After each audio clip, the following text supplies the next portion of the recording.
So కనుకనే కృష్ణునికి అందరికంటే ఇష్టమైన వాళ్ళు, ప్రియమైన వాళ్ళు ఎవరు?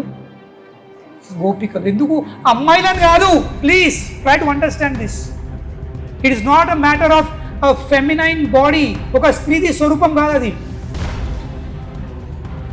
కృష్ణుడు ఒక పురుషుడు కదా, ఒక స్త్రీలను చూసి ఆకర్షపడుతుంది కదా. కృష్ణుడు అప్త కాముడు. అతని హృదయంలో కామ వాసనలు లేవు.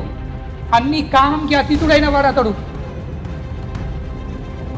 మనలాంటి బద్ధజీవుడు కాదు. ఒక స్వరూపంని చూసేసరికి పిచ్చి లేపడానికి.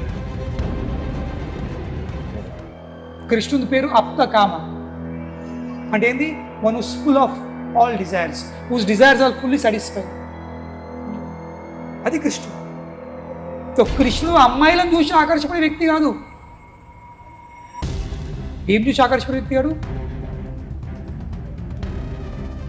మన హృదయంలో కూడా అదే ప్రేమ ఉంటే కృష్ణుడు ఆ గోపికలు ఎంత ప్రేమిస్తాడో, ఎంత అనుగ్రహిస్తాడో, మనం కూడా అంతే అనుగ్రహిస్తాం.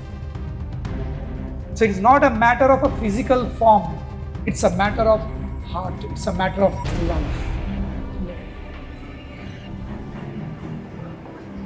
ఇది అర్థం చేసుకోవచ్చు. ఏదో ఒక స్త్రీ పురుషులు కాదు అక్కడ. అక్కడ ప్రేమను అందించే, ఇంకా ప్రేమను పొందే స్వరూపం.